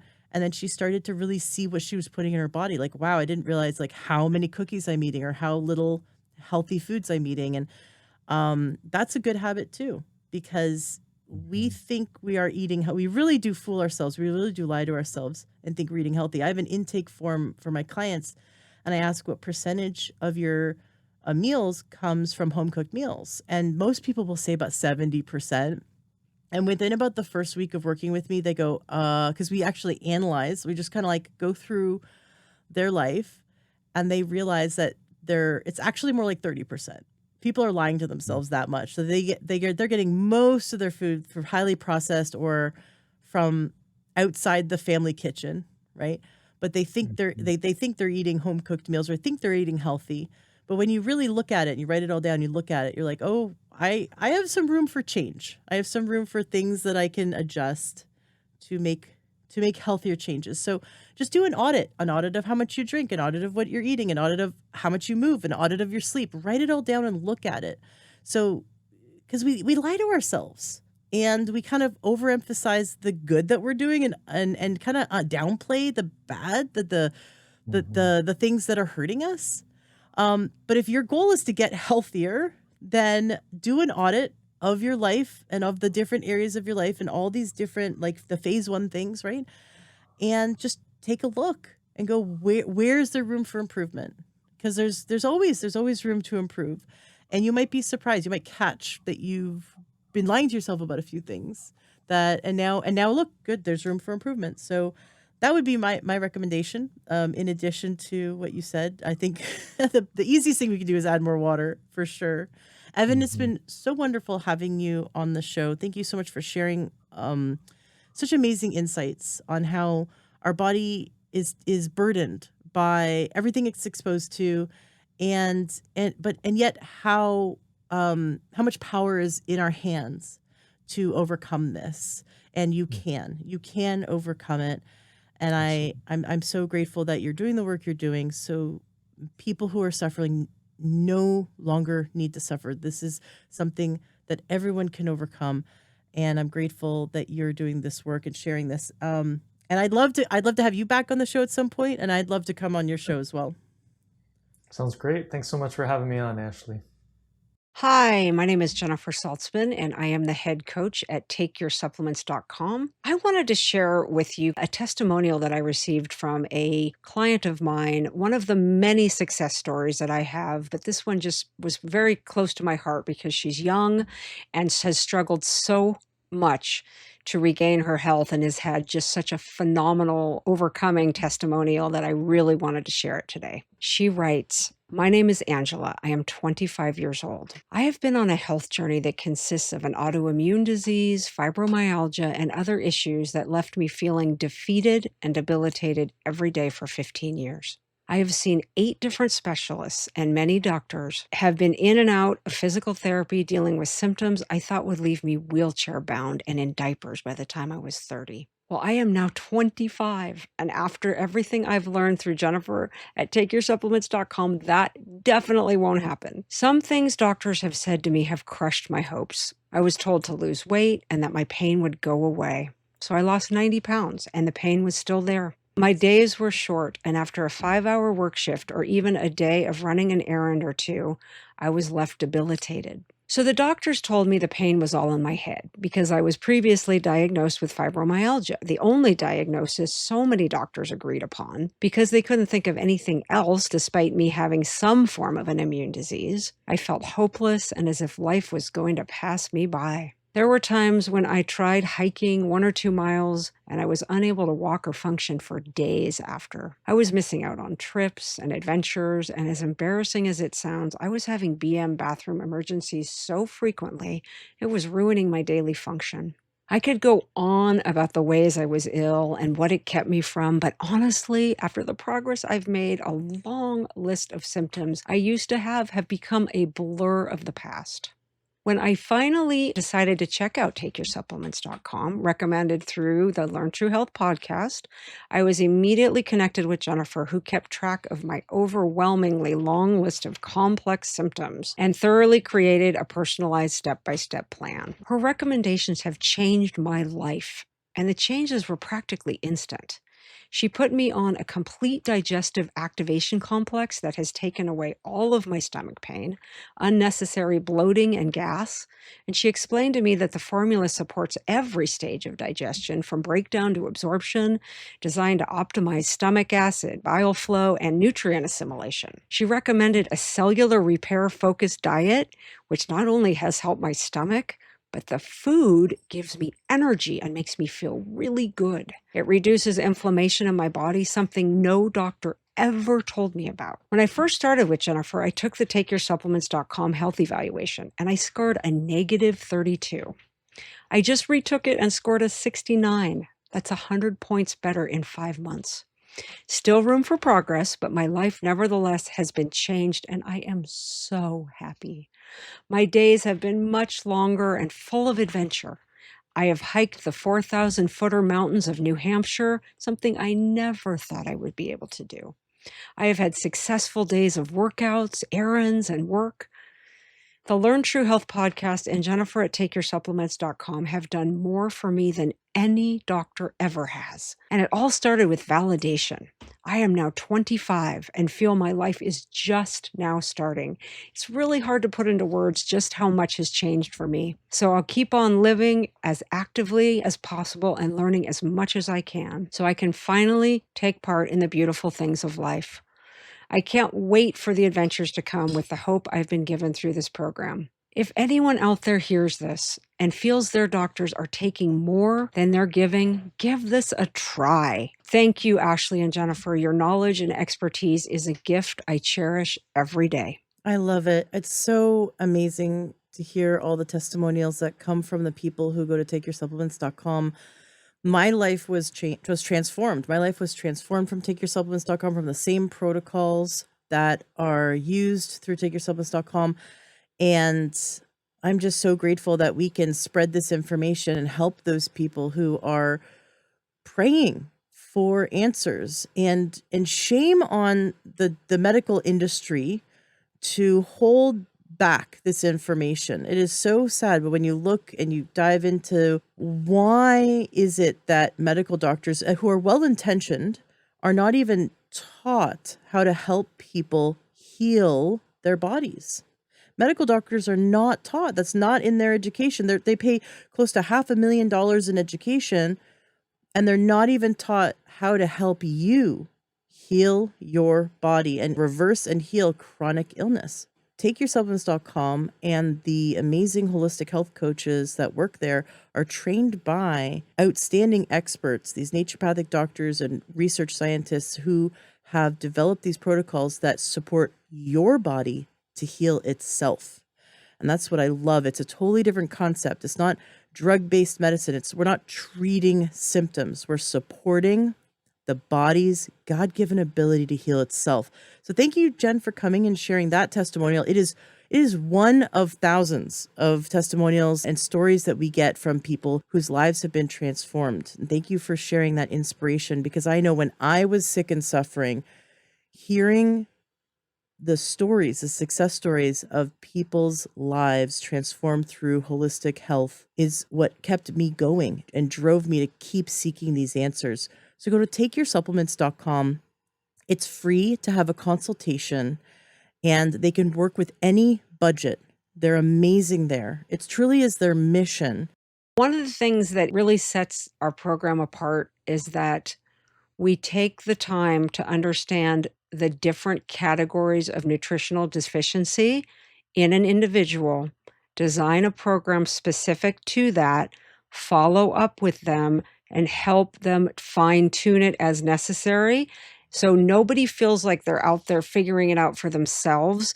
They're coached through the process of onboarding, adjusting, and then eventually, hopefully, moving to a more of a maintenance program for extended well-being. And we watch their health score over the 90-day time elevate greatly. Like this young gal I just read, her score went up 100 points. We did it at the 5-month mark in this case. But I always do the health evaluation after 3 months, and I always see people's score elevate. So wherever somebody is, they're going to get supported help that is specific to their situation with a program that is so foundational and so thorough that we don't miss things that other doctors miss. You brought up this term nutrient deficiency, and a lot of us do not realize that the root cause of our cellular dysfunction is nutrient deficiency. And I've covered this in several interviews. And in fact, when you work with Jen, when you go to takeyoursupplements.com and work with Jen, she gives you resources. So if you want to go down that rabbit hole and learn more, you can learn why we have nutrient deficiency in a world where we're eating too much. Like we have access to so much food. You wouldn't think you'd have nutrient deficiency, and yet that has been the root cause all along. And so when you work with Jen, she helps you to maximize your cellular nutrition. So now your cells can function healthfully, and these symptoms melt away. Illness melts away. I was able to reverse type 2 diabetes, chronic adrenal fatigue. I was able to reverse polycystic ovarian syndrome and infertility. And my adrenal fatigue, it melted away within days. And I'd suffered for years. And that is due to the fact that I was nutrient deficient. In a world where we have access to so much food, it's quantity, not quality. We're not getting the nutrients we need. So I can't speak highly enough about takeyoursupplements.com and how transformative it is to work with them. Go check them out. It is so worth it. Thank you, Jen, for the work you do. It's phenomenal. My pleasure. Thank you so much. It's an honor to be able to disseminate that which has been given to me and helped me so much with others who are, needlessly suffering and have, need to really understand back to the way God and nature intended for our bodies to function. We need certain basic nutrients, and they're just simply missing from our food. And so I just am so grateful that I have this tool to help people with.